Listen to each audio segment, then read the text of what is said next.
Okay, boom. Simple subject. So the reason why people, I don't think people ask this, but I think people, the reason why Oda has creative control over Netflix One Piece is because of a play. Let me explain. So this play came out back in, I think, back in the day around 2010, 2013. Between that search of time, right? So this play comes out.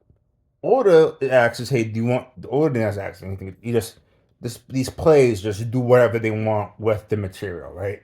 They go anywhere and everywhere with their own creative vision. So Oda sees this play. He says, "Oh, it's not what I expected."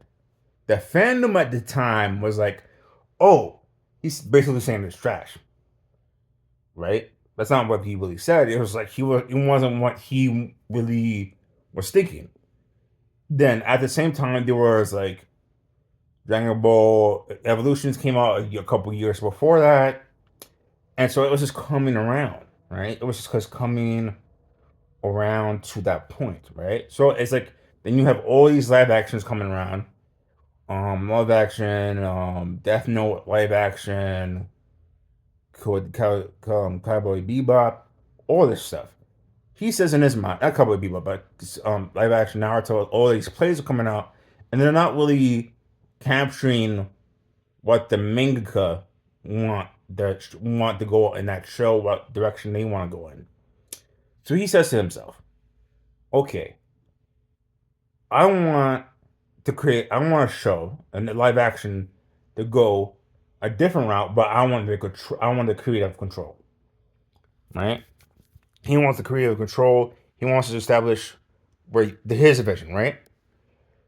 So he got that because all these live actions were coming around, these live action plays were coming out left, right, and center, and he was like, okay, these mangaka don't have creative control. They have no input. These players come out, they get their story, their vision across. That's it. So he wants to do a live action, but he wants his vision to come across, right? So he goes. Netflix comes up to him and is like, "Yo, let's do a live action One Piece." He says, "Cool, let's do a live action One Piece, but one thing, I want creative control. I want creative control. I want creative hearsay. I want to, direct it in certain ways, pick characters, pick the casting, anything, right? So that's why I think because he saw all these live action plays come out, and they weren't really following not the manga, but they weren't following their visions created. They had no opinion. They didn't ask the creators what they were going, what they wanted. They didn't want any input from the mangaka. They just did their own thing with the source material. They just went not use they used the source material, but went a different way with it. Right? He didn't like that. Right? So he just said, hey, he wants to do his own creative vision. He wants his creative vision with live action, and he wants to direct it. Because the reason why was all these plays were just coming out, and just like no one was even asking the mangaka, like, hey, what do you want us to think about this? No one even think about this. They weren't even telling. You would think the bare minimum, the mangaka would know that the plays were coming out, right? No, no, no. They would just like come out, and the mangaka would be like, "Oh, there's a play coming out," and they would just find out with the main audience, with the mainstream audience, and that's it. No one would tell them, no one would communicate what they wanted to see, nothing. It was just like, they just did their own thing. And mangaka would get mad about this because they were saying, am I not being alerted? Why am I not being told about this?